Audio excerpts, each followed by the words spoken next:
உங்கள் தந்தி1 தொலைக்காட்சியில் தினமும் ஒரு சர்ப்ரைஸ் மாலை 6 முதல் 7 மணி வரை காண தவறாதீர்கள்.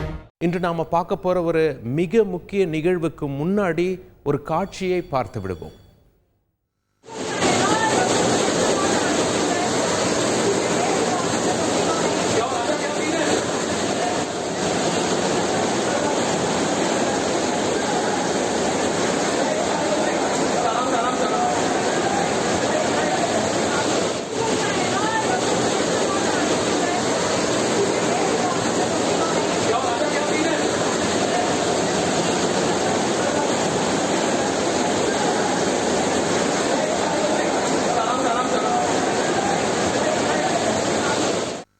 இதை புதிதாக பார்ப்பவர்களுக்கு யோசிக்க தோன்றலாம், ஏதாவது சினிமா ஷூட்டிங் நடக்குதா, தண்ணி உள்ள வந்துடுச்சு, டைட்டானிக் படம் மாதிரி ஏதாவது எடுக்கிறாங்களா அப்படின்னு சொல்லி. உண்மை அதுவல்ல, உண்மை அதிர வைக்கிறது.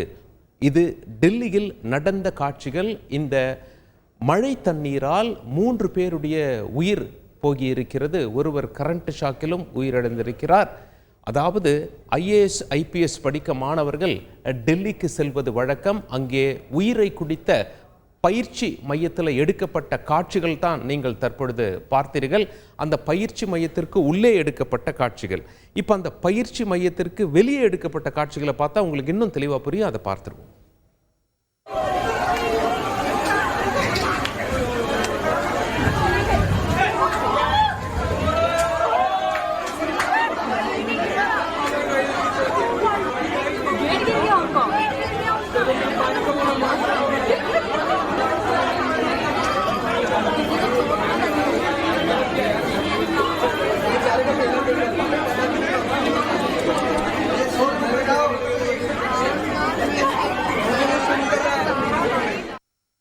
டெல்லியில் ஏற்பட்ட மழையின் காரணமாக அங்கே வந்த தண்ணீரை பார்க்குறீங்க. எங்கேயோ ஆறு எதுவும் திறந்து விடலை, இல்லை அணை எதுவும் உடைக்கப்படலை.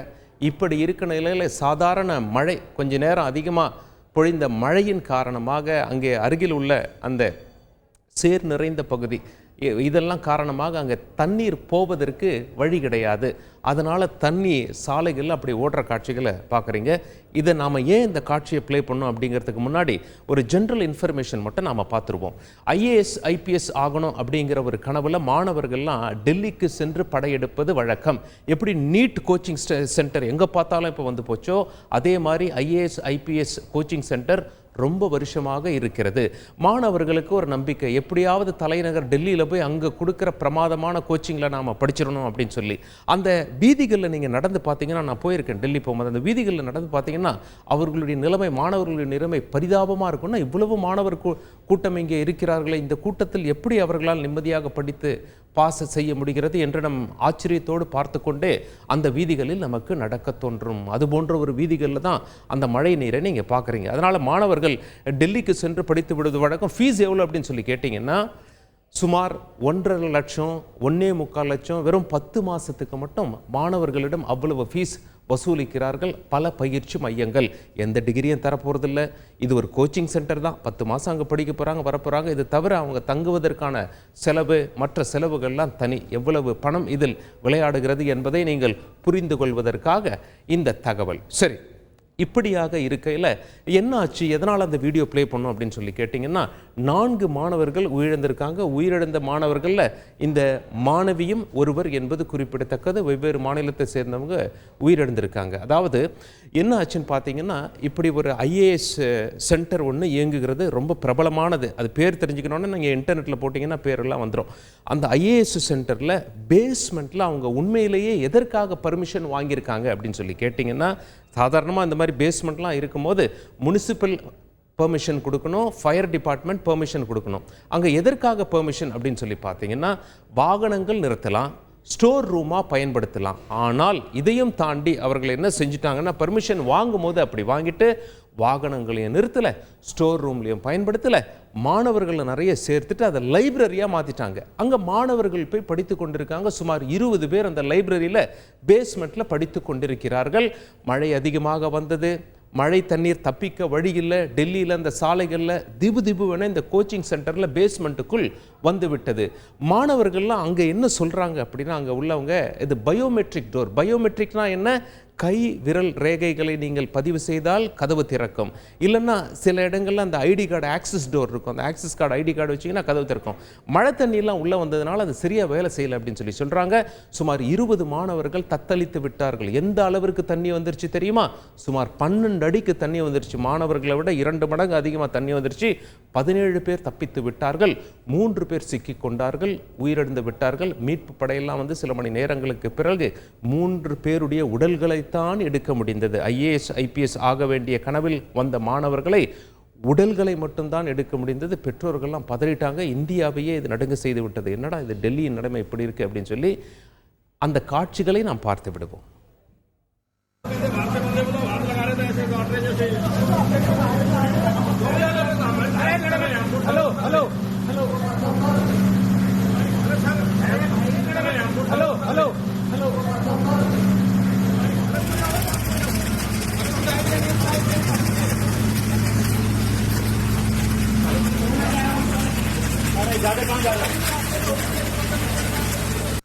இது மழை நீர் மற்றும் சாக்கடை நீர் அவ்வாறு புகுந்து விட்டது. ஏற்கனவே யாரெல்லாம் சர்டிஃபிகேட் கொடுத்துருக்காங்களோ அவங்க மீது நடவடிக்கை எடுக்கப்பட்டு வருகிறது. முனிசிபாலிட்டி டிபார்ட்மெண்ட்டில் குறிப்பாக தீயணைப்பு துறையினரும் யாராவது இதில் சம்பந்தப்பட்டிருக்காங்களா அப்படின்னு சொல்லி விசாரிக்கப்பட்டு வருகிறது. மாணவர் ஒருவர் உச்ச நீதிமன்றத்தின் தலைமை நீதிபதிக்கு கடிதம் எழுதியிருக்கார் இது குறித்து. அது மட்டும் இல்லை, மாணவர்களுடைய கோரிக்கை என்னன்னா, அனைத்து மாநிலங்களும் தமிழ்நாடு உட்பட எதற்காக பர்மிஷன் வாங்கியிருக்காங்க, உண்மையிலேயே இது போன்ற கோச்சிங் சென்டர்கள் என்ன செய்து கொண்டிருக்கிறார்கள், மாணவர்களின் உயிருக்கு உத்தரவாதமா, அங்கே அமைக்கப்பட்டிருக்கும் படிக்கட்டுகள்லாம் ஃபயர் டிபார்ட்மெண்ட்லேருந்து வந்து ஒப்புதல் கொடுக்குறாங்க அப்படின்னா குறிப்பிட்ட சைஸில் படிக்கட்டுகள் இருந்தால்தான். இது போன்ற ஏதாவது அசம்பாவிதம் நடந்தால் அவர்கள் தப்பிக்க வேண்டும். அந்த அளவிற்கு படிக்கட்டுகள் பெருசாக இருக்க வேண்டும். பெரிதாக படிக்கட்டுகள் இந்த கோச்சிங் இன்ஸ்டியூட்டில் இருக்கின்றனவா, இதெல்லாம் பார்த்து தான் ஃபயர் டிபார்ட்மெண்ட் பெர்மிஷன் கொடுக்கணும். அதுபோல் முறையாக பெர்மிஷன் கொடுத்துருக்காங்களான்னு சொல்லி மறு ஆய்வு அனைத்து மாநிலங்களும் செய்ய வேண்டும், தமிழ்நாடு உள்பட அப்படின்னு சொல்லி டெல்லியில் உள்ள தமிழ் மாணவர்கள்லாம் கோரிக்கை வைத்திருப்பது குறிப்பிடத்தக்கது. இந்த குறிப்பிட்ட கோச்சிங் சென்டரில் அண்டர் கிரவுண்டில் உங்களுக்கு ஒரே என்ட்ரி ஒரே எக்ஸிட், ஒரு பக்கம் தான் நீங்கள் போக முடியும், அதே படிக்கட்டில் தான் ஏறி மேலே வர முடியும். இதனால் தான் மாணவர்கள் சிக்கி கொண்டார்கள். நீங்கள் அந்த காட்சிகளை எல்லாம் பார்த்தீங்க. பரிதாபமாக 3 உயிர்கள் பறிபோயின. சில தினங்களுக்கு முன்பு இதே போல் டெல்லியில் மழை பெஞ்சிருக்கும் போது இதே IAS IPS படிக்க வந்த மாணவர் ஒருவர் கரண்ட் ஷாக் அடித்து சாலையில் அப்படியே பிணமாக விழுந்து கிடந்தார். அந்த காட்சிகள் நாங்கள் உங்களுக்கு காண்பிக்க விரும்பவில்லை. அப்படி இருக்கிறது காட்சிகள். எல்லாரும் கொம்பு எடுத்துகிட்டு வந்து அந்த மாணவனுடைய கையை முதல்ல எடுத்து பார்க்குறாங்க. மாணவர் உயிரிழந்து விட்டார். அதனால் எவ்வளவு அஜாக்கிரதையாக இருந்திருக்கிறார்கள் என்பது தெளிவாக தெரிகிறது. பாஜக என்ன சொல்கிறாங்க, டெல்லியை ஆளும் ஆம் ஆத்மி தான் காரணம் என்று சொல்கிறார்கள். நாடாளுமன்றத்திலும் இந்த விவகாரம் கொண்டு வரப்பட்டது குறிப்பிடத்தக்கது.